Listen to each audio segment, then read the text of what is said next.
All right. So we've looked at how to attack. Now we're going to look at the primary methods of defense.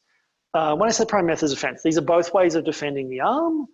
And then after this, we'll look at how to defend the body. We'll look at basically the body defense, because there are multiple body defenses, but there's only one you really need. All right, so the two motions we're going to look at is slipping the forearm and disengaging the forearm. So the first, slipping the forearm, all I do is bending from my elbow stays basically still in space. If you can see how my hand is giving me a kind of a guide as to where my elbow is. My elbow is staying still, and all I'm doing is pulling my knife back to my shoulder. I'm just going straight back to here. And what that does is it gets my knife arm out of the way of attack and gives me a nice, powerful counter. So we're going to start. So first thing we're going to practice, we're just going to practice slipping the arm. So all we're doing is turning our hand over, so palm is facing down. Basically, we want the blade to keep facing towards where our opponent will be, and we want the flat of the knife. If we do accidentally hit ourselves in the shoulder, we want to do it with the flat of the knife or with the back of the knife, which would presumably be blunt. And we're keeping our elbow still in space. So I'll just show you that from the side. So turn my hand over, palm down, rotating from the elbow and placing. One of my cues actually is I like to hit myself in the chest with my thumb, because I know if I hit myself in the chest with my thumb, I'm never going to hit myself with my knife because my thumb is sitting on the back of my knife.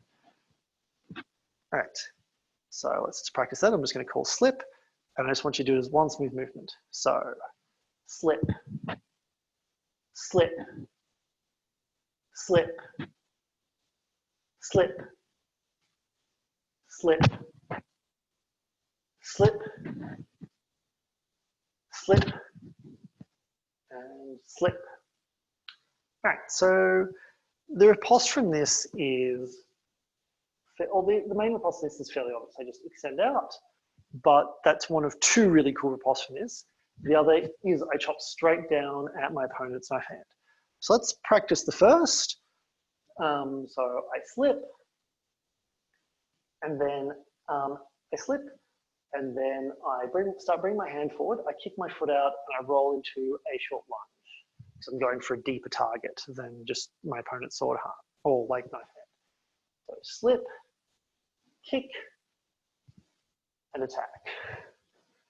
Slip, kick, extend and attack.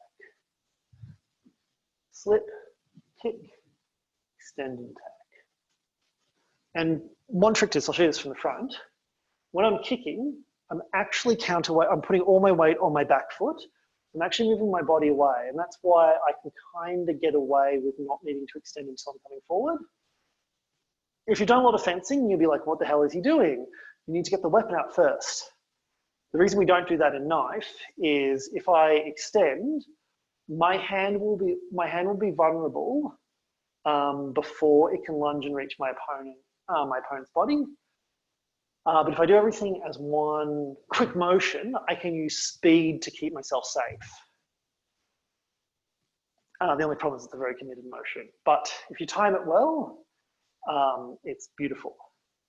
So, slip, kick, lunge. Slip, kick, and lunge. Slip, kick, lunge. Slip, kick, lunge. Slip, kick, lunge. All right, so let's practice that as just kind of one smooth motion. So I'm just going to call slip, and I want you to, and from there I want you to do slip, kick, lunge in one go. So is everyone ready? All right, and slip, slip, slip, slip, slip, and slip. All right, so now let's look at the other defense. So slipping the forearm is a good defense that gets your target well clear. And if your opponent is maybe throwing a very quick committed attack, they might open themselves up quite well. Alternatively, you can disengage.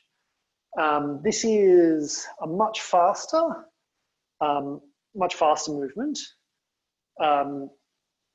but it also keeps you a lot closer to your opponent's knife, which has the downside of also making it a bit riskier, but the upside of, you're very close to your opponent's knife, and if they've missed you, you can come back and hit them in the knife hand really, really quickly.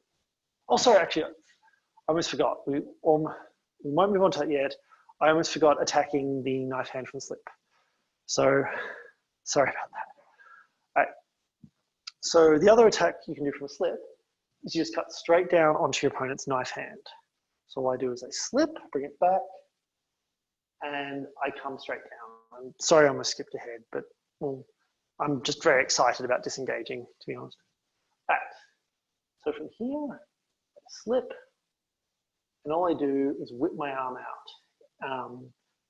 Whip my arm out in a cut. So I like to make sure you want to make sure you start your hand moving first. You don't want to sort of slip and then bring your elbow up, because that does make because you might get clipped on the elbow. You want to slip and start your hand moving before you extend your elbow. So let's just practice that. Slip and cut. Slip and cut. Slip and cut. All right, now I'm just going to call slip, and I want you to do the whole movement in one go, because this does need to be a very, very quick movement.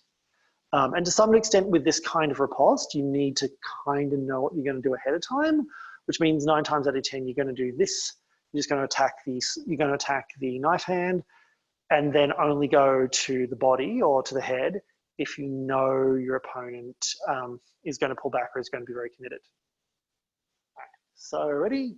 Slip, slip, slip, slip, slip, slip, slip, and slip.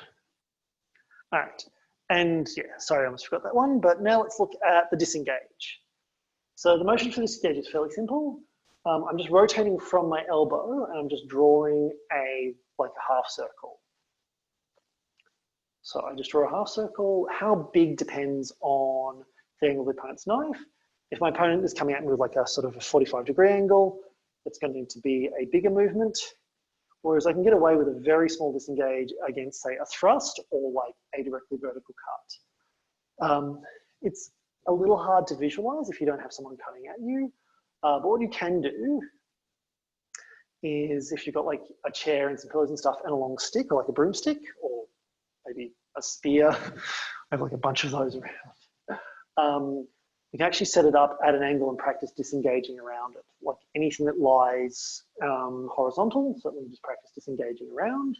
But you can also put it at different angles to represent the angle of the cut. So you could hang it at, say, 45 degrees to force you to do bigger disengages and also learn to judge. So for now, all I want you to do is drop your knife down and bring it back up. Drop your knife down and bring it back up. Drop your knife down and bring it back up. Drop your knife down and bring it back up. Drop your knife down and bring it back up. All right, this is a fairly simple movement. So now let's look at the riposte. So all I do is I drop my knife down and bring it back up. And then I snap my hand back to the center line. So I'm here. Usually what I'll do is I'll actually have angled my knife to the angle I'm going to cut on. And I'll snap it back to the center line and extend. So I'll show it from the side. So drop my hand down, bring it back up, snap to the center line. Drop my hand down, bring it back up, snap to the center line. Drop my hand down, bring it back up, snap to the center line. And as you can see, like my hand does come off to the side, but that's kind of also what gives me a bit of impetus to then come back. So now I've kind of practiced that by pieces. I'm just going to call disengage. I want you to disengage and cut in mostly in kind of a continuous smooth movement, even though these are two separate movements. right. So let's disengage. So disengage, disengage, disengage, disengage, disengage, disengage, disengage, and disengage. And once more for luck, disengage. Cool. So these are your two primary defenses.